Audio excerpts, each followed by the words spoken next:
Et bonjour, bonsoir les belles âmes. Aujourd'hui, une question, c'est qui est la victime et qu'est-ce qu'elle doit faire pour s'en sortir. Alors ça me fait penser au triangle de Karpman, le bourreau, la victime, le sauveur. En sachant que s'il n'y a pas de bourreau, il n'y a pas de victime et donc pas de sauveur.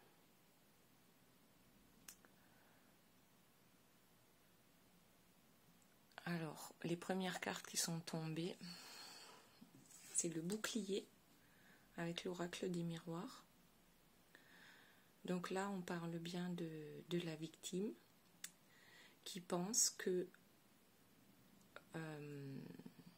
en se protégeant, donc on voit bien le personnage a un bouclier, il se protège et se dit que les choses vont bien finir par changer, par évoluer pour le mieux, et se dit aussi que le fait de se protéger et de ne pas bouger va lui apporter la tranquillité. Peut-être la tranquillité. Ok, alors voyons ce que les cartes peuvent nous dire d'autre. Donc c'est une personne qui ne bouge pas et qui pense que les choses vont pouvoir évoluer de façon positive jusqu'à aller vers une certaine tranquillité d'esprit si je ne bouge pas et que je me protège au maximum.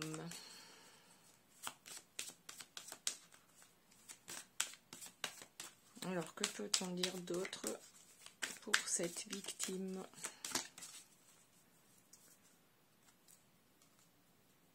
Bon, apparemment ça bouge pas, je vais prendre un autre jeu.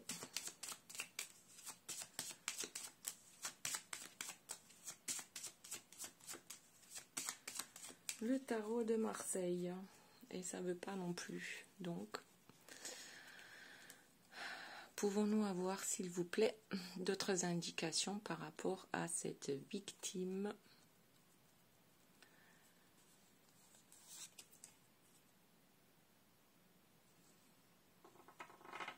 La papesse. La papesse, c'est quelqu'un qui sait tout mais qui ne dit rien. Donc cette victime a toutes les solutions pour s'en sortir. Mais je pense qu'elle reste figée par la peur.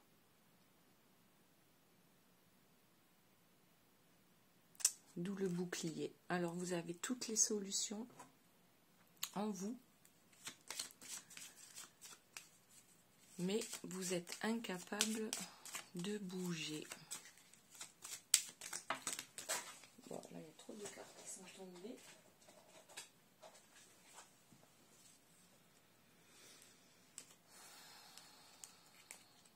On recommence.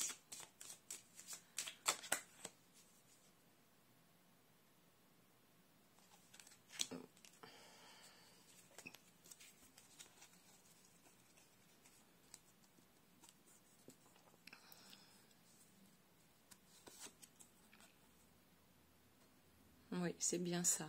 Donc le battleur. Vous avez toutes les solutions. Vous avez étalé toutes les solutions sur une table. Il y a différentes manières de procéder pour vous libérer de l'emprise de la peur.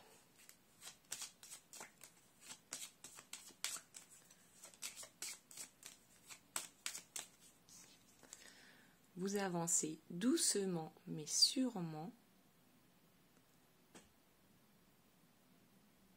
vers une solution. Donc là, j'ai un personnage qui est décidé à bouger. Il a déjà trouvé les solutions. Donc tout est dans sa tête. Tout est là. Il y a même le choix de différentes possibilités. il y a la personne qui va dire je prends mon temps, je le fais doucement mais sûrement. J'en vois une autre qui coupe net et qui ne laisse aucune chance à son bourreau de le manipuler ou de l'enfermer à nouveau. Et ensuite, je vois une troisième façon de faire, c'est de demander de l'aide. Parce que si vous ne voulez pas réellement de l'aide pour vous sortir de cette situation, il y aura beau des sauveurs qui vont se présenter à votre porte, ils ne pourront rien y faire tant que vous n'aurez pas décidé que vous avez besoin d'aide pour vous sortir de cette situation. Ok, donc là, on parle de la victime. La personne qui est manipulée, qui est enfermée. Ok, la victime, on a. Maintenant, on va voir le bourreau. Dans quel état d'esprit est le bourreau? Comment lui voit la situation, lui ou elle, hein, bien sûr. On adapte par rapport à son histoire personnelle. Le bourreau, il veut pas parler, tout comme la victime. Alors, on va l'obliger. Alors, le bourreau. Dans quel état d'esprit se trouve notre bourreau? Ah, le bourreau. Il sent que sa victime lui échappe. Pas mal. Donc là, on va voir, mais s'il ne va pas redoubler de méchanceté, manipulation pour garder sa proie dans sa cage. Exactement. Donc là, le bourreau se dit ça sent mauvais. Il y a quelque chose qui se trame. Il va falloir se réunir et discuter. Parce que certains bourreaux c'est plutôt un bourreau dans le sens, moi comme je le vois, un bourreau psychologique qui manipule avec les mots.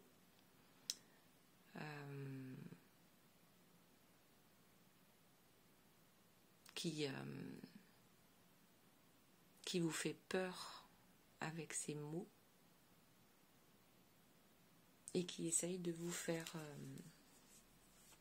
garder raison pour ne pas bouger, rester à votre place. Il va même aller jusqu'à réunir d'autres personnes qu'il manipule tout comme vous et qui sont à sa botte. Et tout le monde sera là pour vous convaincre de rester dans votre cage. Pour certains, c'est même une cage dorée, donc aucune raison de vouloir en sortir. Le bourreau se sent même trahi. Bien sûr, vous le trahissez lorsque vous essayez de lui échapper. Le bourreau se fait passer pour une blanche colombe, alors que sous le masque se trouve un joli petit Satan. Bienveillant, bien sûr. Il est là pour vous sauver, votre bourreau. Il est là pour vous empêcher de faire de grosses bêtises si vous le quittez, le ou la quittez.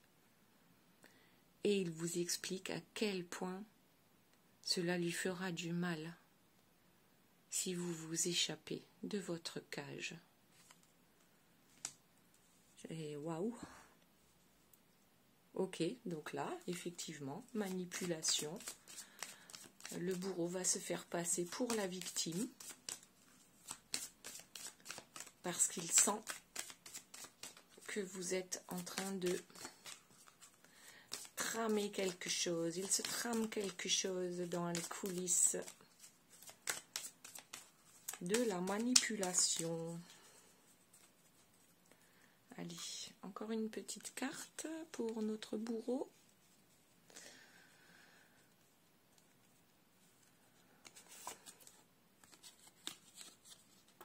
Et oui, encore la carte de l'hérédité.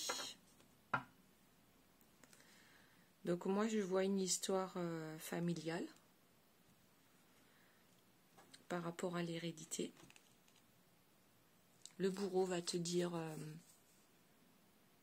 on a construit une vie ensemble, on a une famille, on a des enfants, on a des biens matériels, on a un contrat peut-être de mariage et il faut rester dans ce contrat jusqu'à la mort. Il n'y a pas d'échappatoire. Tu as signé, et ben tu y restes. On ne bouge pas. C'est ça son leitmotiv. C'est je reste où je suis. Alors je vous donne un exemple. Je reste dans la belle maison avec mes beaux enfants, mon chien, mon chat, ma tortue, mes lapins, je ne sais quoi. L'essentiel, c'est de ne pas perdre tout ce qu'on a acquis avec son bourreau. La vie, c'est ça. C'est montrer, faire bonne figure face au monde et ne surtout rien changer. Peu importe que vous, la victime, vous soyez malheureux, malheureuse, peu importe qu'on vous piétine à l'intérieur de la maison, l'essentiel, c'est qu'à l'extérieur, tout le monde pense que le bourreau est la victime et que la victime est le bourreau. Donc là, ça commence à... Ok, et oui, l'amitié, les amis, mais qu'est-ce qu'ils vont bien pouvoir penser si nous venions à nous séparer? Ils nous voient comme le couple parfait qui a réussi dans tous les domaines. Et puis l'amitié, ces faux amis qui ont été montés contre vous, pour certains, pour la plupart, sont là pour asseoir, on va dire,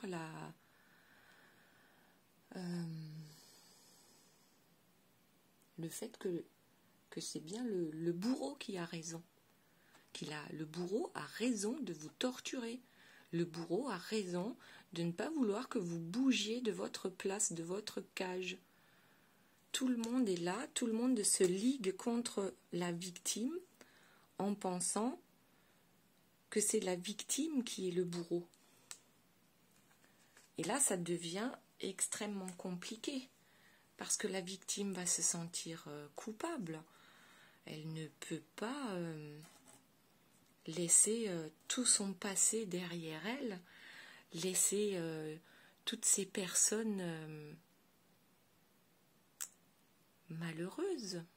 Si elle s'en va, elle ne peut pas trahir son bourreau.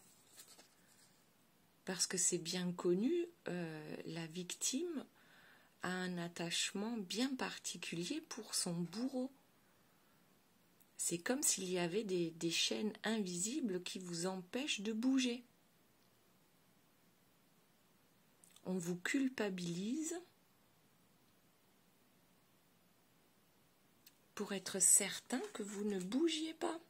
Donc vous ouvrez votre parapluie pour vous protéger un minimum. Et les seules personnes qui seront satisfaites, c'est pas vous, ça c'est clair et net. Les seules personnes qui seront satisfaites, ce sont celles qui vous font du mal en vous disant que c'est pour votre bien. Je t'aime tellement que tu ne peux pas partir parce que c'est clair, je vais dépérir si tu me quittes. Qui donc je vais bien pouvoir torturer si tu t'en vas? Bon, alors je suis désolée, c'est un peu cru ce que je dis, mais je le dis comme ça vient. Voilà. Je sais que ça ne peut pas parler à tout le monde, mais en tout cas, si ça vous parle, laissez-moi un commentaire. Pensez à vous abonner, à me mettre un petit pouce vers le haut. Laissez des commentaires bienveillants, parce que là, je peux déjà lire et entendre des commentaires désobligeants. Donc non, restez dans la bienveillance. Si nous sommes victimes, c'est parce que nous le voulons bien d'une certaine manière, parce que nous avons toutes les solutions pour nous sortir de cet état de victime, mais nous avons tellement l'habitude d'être dans ce schéma que nous pensons que c'est pas possible, qu'on ne peut pas changer, qu'on va décevoir trop de monde, et que puis finalement si les autres sont heureux, c'est pas grave si nous on est malheureux. L'essentiel c'est que les autres soient heureux. Mais après c'est pas du tout comme ça que ça fonctionne. Mais alors pas du tout, parce que si vous êtes malheureux, vous pouvez pas rendre les autres heureux. Si vous êtes malheureux dans votre famille, c'est pas possible de rendre les autres heureux. Vous avez un masque, vous faites semblant d'être heureux, et les autres c'est exactement la même chose. Ils font semblant d'être heureux,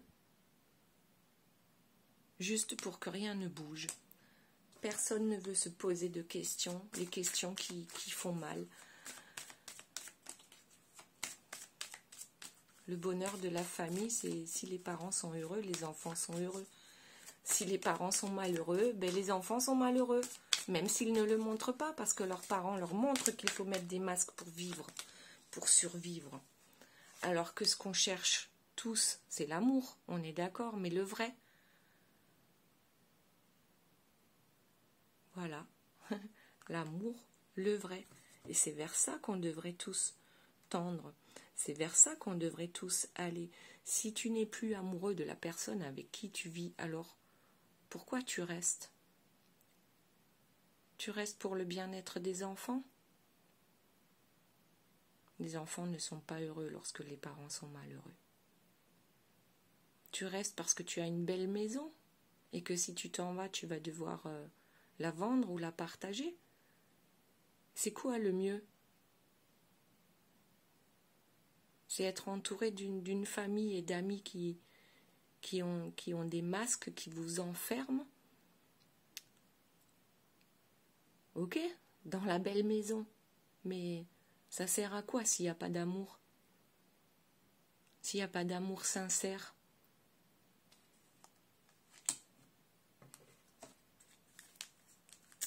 Ok.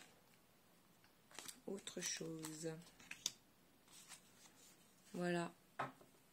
La victime, n'hésite pas à te séparer de ce qui ne te convient plus. Et tu verras que derrière tout ça, il y aura une belle abondance en fait. Lorsqu'on a le courage de suivre son cœur, ses intuitions,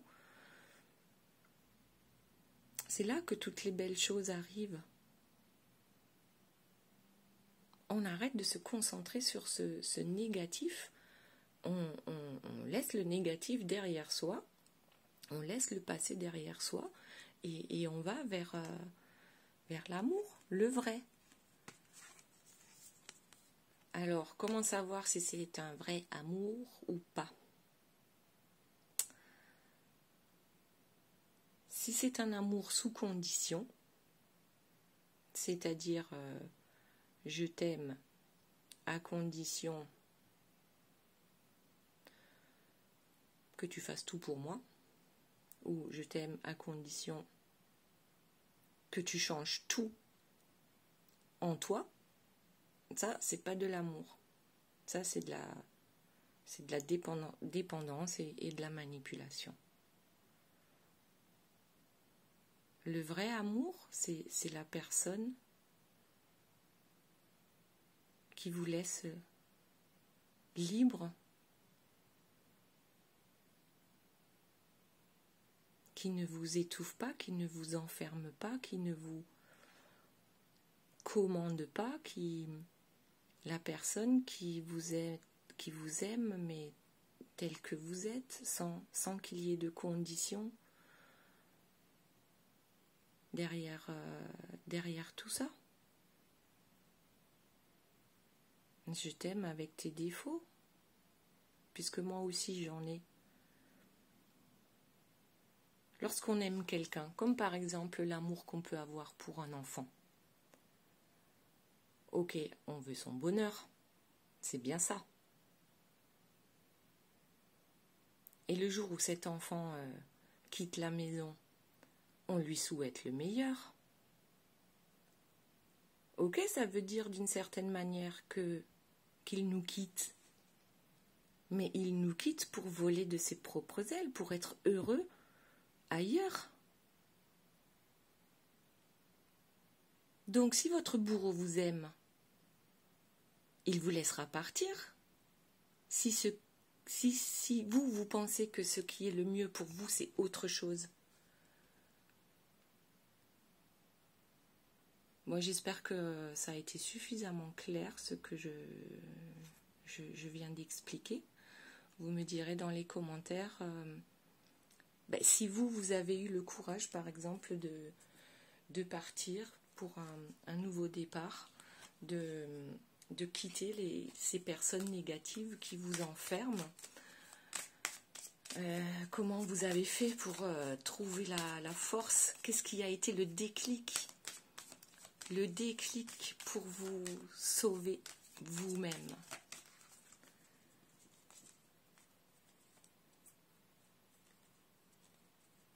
Ok, alors, je sais pas, je vais peut-être prendre encore un autre jeu pour voir si on peut avoir d'autres indications. Mais là, ça me paraît pas mal. Vous avez déjà... hop, ça tombe. Alors, voyons.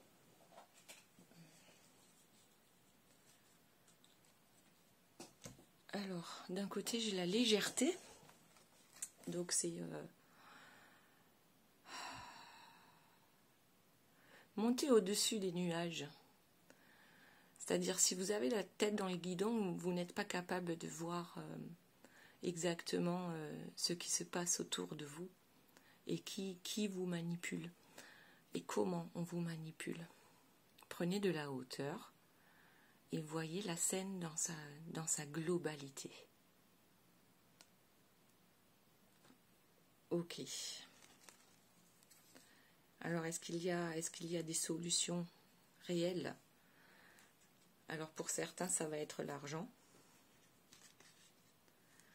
On met de l'argent de côté pour ne pas se retrouver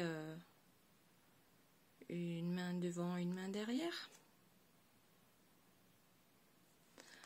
Pour d'autres, il suffira de ce déclic et de se dire non mais ça y est, maintenant j'ai compris, c'est la goutte qui a fait déborder le vase. C'est le déclic qui fait que... Mais voilà, je suis là, je suis plus là. Donc, ça c'est pour la personne qui va partir sans... Comment dire? En un claquement de doigts.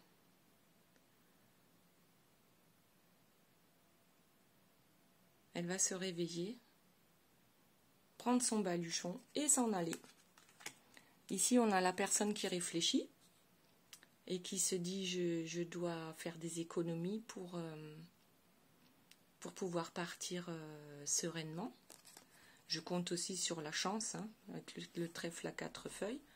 Mais là, je réfléchis et j'agis doucement mais sûrement. Après, d'autres vont se réveiller en accusant, avec de grands drames et mélodrames. Ok, donc là, c'est pas la meilleure façon, même s'il est vrai que, étant donné que vous êtes victime, vous ne parlez pas beaucoup, vous ne vous exprimez pas. Donc là, il va falloir faire un travail à ce sujet pour libérer la parole.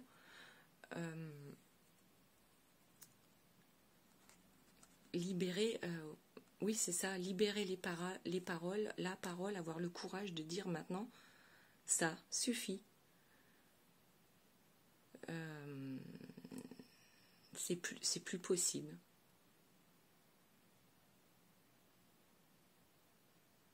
Alors bon, si c'est que la parole, si c'est pas des cris et des drames, si on peut éviter les drames, ce n'est que mieux. Après, je sais pas moi, quelle est la meilleure solution, si c'est de simplement prendre ses clics et ses claques et de disparaître de la vie de ces gens qui nous pourrissent la vie, ou si c'est celui qui va réfléchir pendant 107 ans pour trouver la bonne solution. Bien sûr, il y a des solutions, il y en a toujours. Mais en tout cas, vous avez le cœur voyageur, vous avez envie de changer de vie. C'est là, voilà. La vie vous attend. La vie, le bonheur, la joie, la légèreté, l'amour, tout ça est au rendez-vous. Mais encore faut-il avoir le courage de donner cette impulsion, cette nouvelle direction, voilà, à votre vie. La joie, la légèreté, l'amour.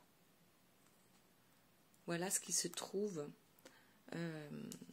derrière. Ah ben voilà, je tourne une carte. Voilà.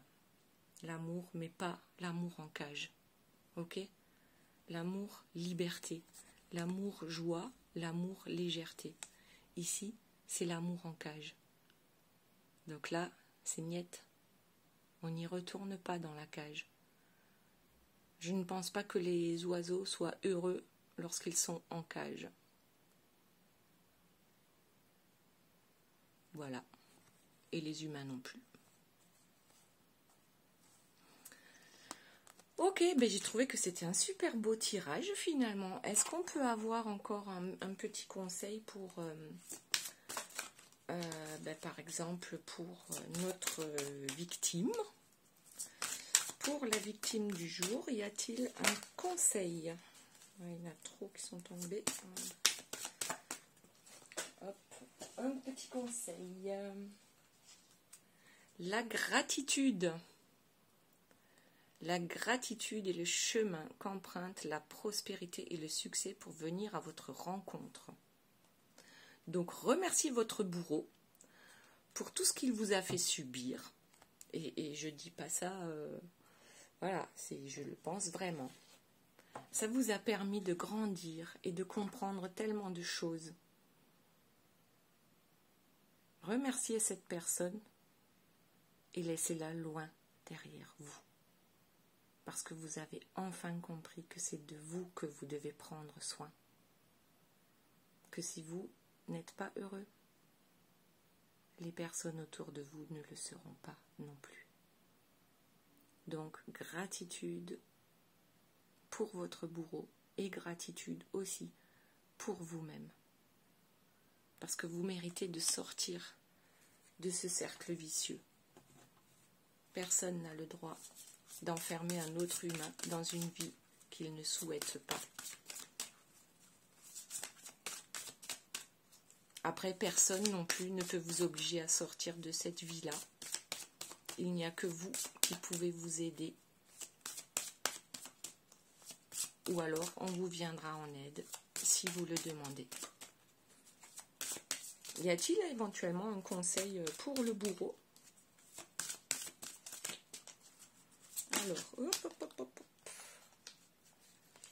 J'ai même pas pris toutes les cartes. Ah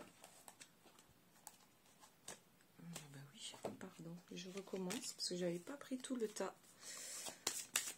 Alors, un conseil pour notre bourreau. Tu sais que l'échec est proche pour toi. As-tu l'intention de changer, d'ouvrir les yeux? As-tu l'intention de comprendre ce que tu fais de travers? Alors, bon, on a le miroir. Regarde-toi dans un miroir. Penses-tu vraiment être une belle personne? Enlève le masque de la blanche colombe et regarde ce qui se trouve derrière tout ça. Es-tu une belle personne? Voilà, c'était la question du jour. Alors, je vous souhaite à tous une très bonne journée ou soirée selon le moment où vous allez regarder ce tirage. Pensez à me mettre un petit pouce. Pensez à vous abonner. Mettez-moi des commentaires si cette histoire vous parle. Et je vous dis bye bye, à très bientôt.